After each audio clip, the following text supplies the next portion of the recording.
Yes, Kenya. Tamu sana. Yes. For quite some times now, there have been some speculations and rumors that Kipchumba Murkomen, the Elgeyo Marakwet senator, was just about to dump William Ruto or to dump UDA. That has been the speculation for quite some times now.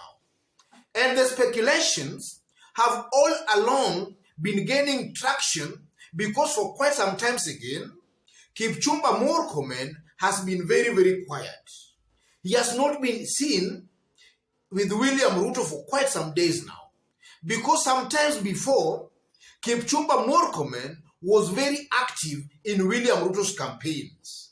And it was believed or assumed that when Kipchumba Murkomen spoke, then largely William Ruto had spoken. But for quite some days and weeks now, he has been very quiet, not being seen accompanying William Ruto in some of his political rallies or tours. So today, Kipchumba Murkomen came out and talked about the whole speculations and rumors. So in this video right now, I want us to have a look at Kipchumba Murkomen's take on all these things that politicians, bloggers, and people have been saying.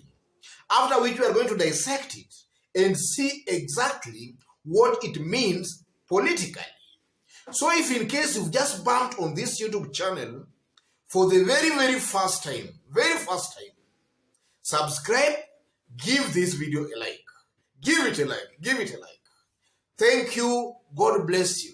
Straight away to our analysis and discussion.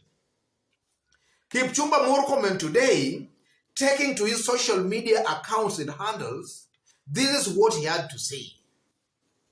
Onesimus Kipchumba Murkomen just returned from the US Capitol, where we held meetings with congressmen on matters of mutual interest to our two countries.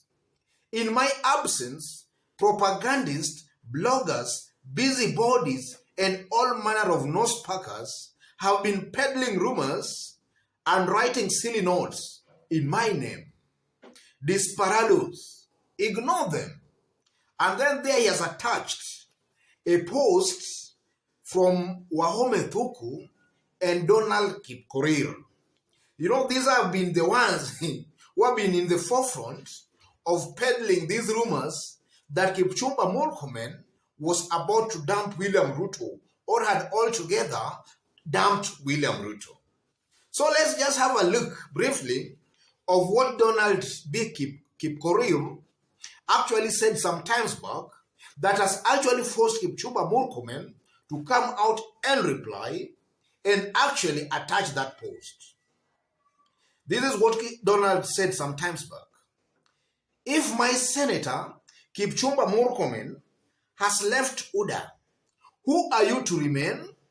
By February 2022, my BFF Admin Nasir will be the only intellectual in UDA still abusing Raila Odinga, Kenya's fifth president. He will be the only sane person amongst fraudsters, wash dealers, and illiterates. That's Donald B. Kipkorir post some times back. So ladies and gentlemen, in this video right now, I want us to really understand what might be happening behind the scenes. Is it true that Kipchumba Murkomen is almost dumping William Ruto, or has actually dumped William Ruto, or will dump William Ruto maybe sometimes in future? That's our analysis and discussion. You know, I'm very much guarded today. I don't want to use the word impossible, because in politics, anything is possible. Something that you consider that cannot happen, in politics can just happen.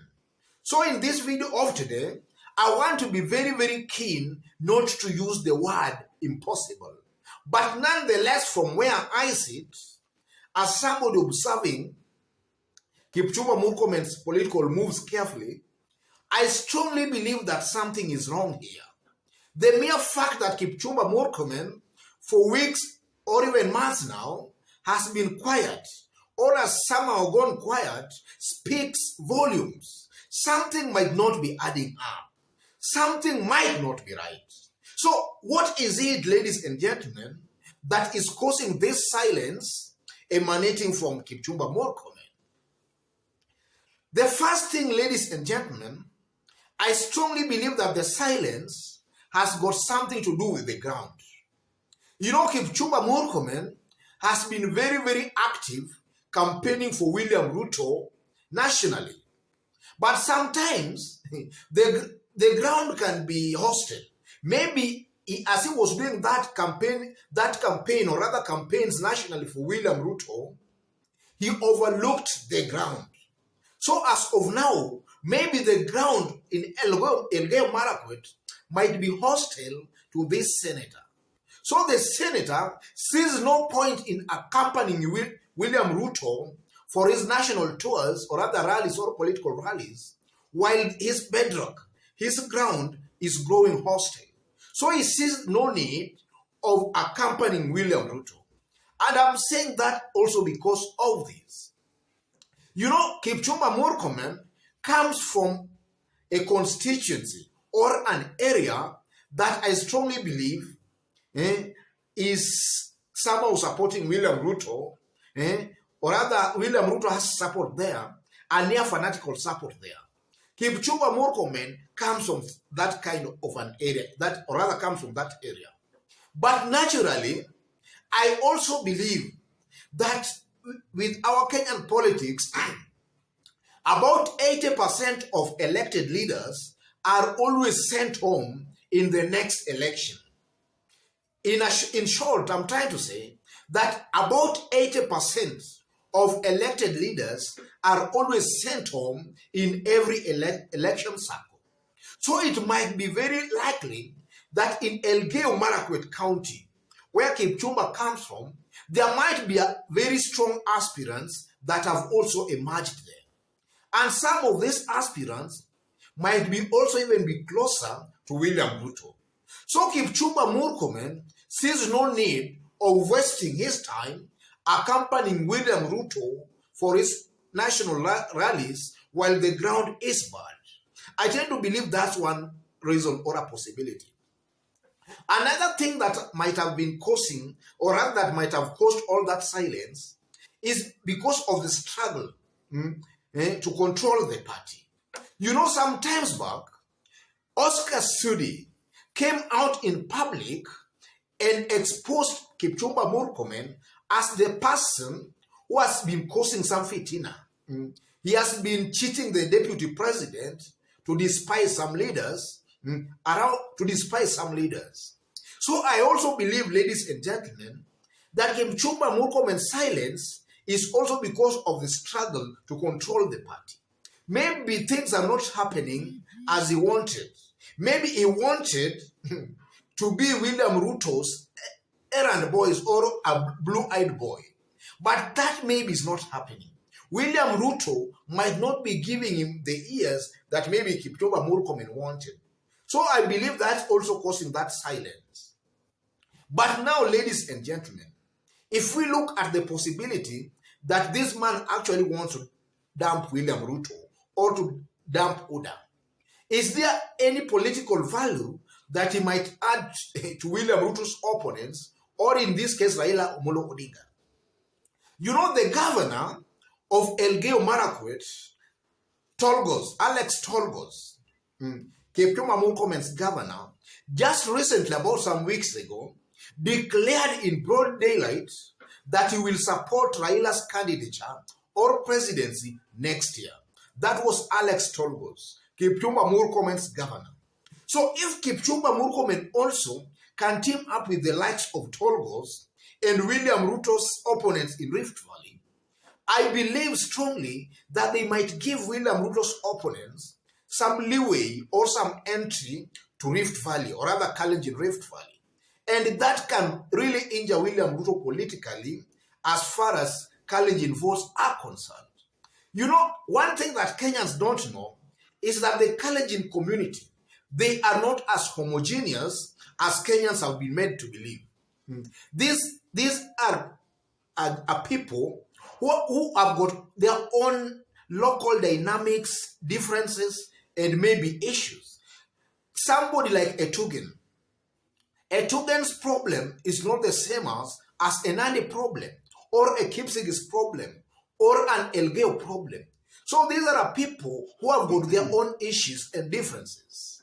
So I strongly believe that if Kipchumba Murkomen can join forces with the likes of his governor, with the likes of Gideon Moi, Bundotich, they can give William Ruto's opponents some leeway or some entry points into the Kalenjin land. And that will augur negatively for William Ruto. So from where I sit, ladies and gentlemen, I strongly believe that where there is smoke, there is fire.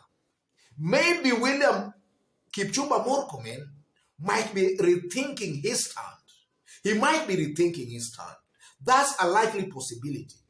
So in the coming days, we are just watching as events unfolds.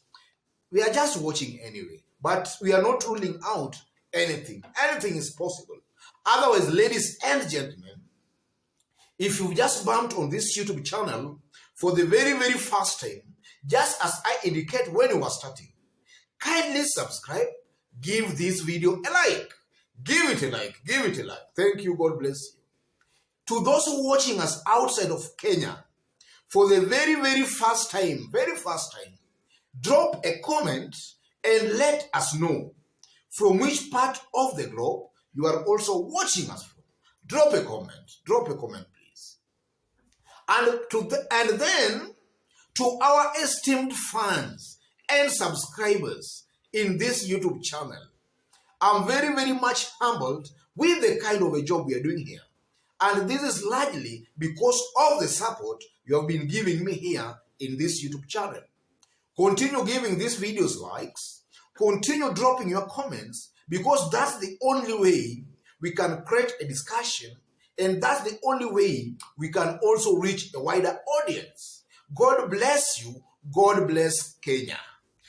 Tamu sana, tamu sana, tamu sana.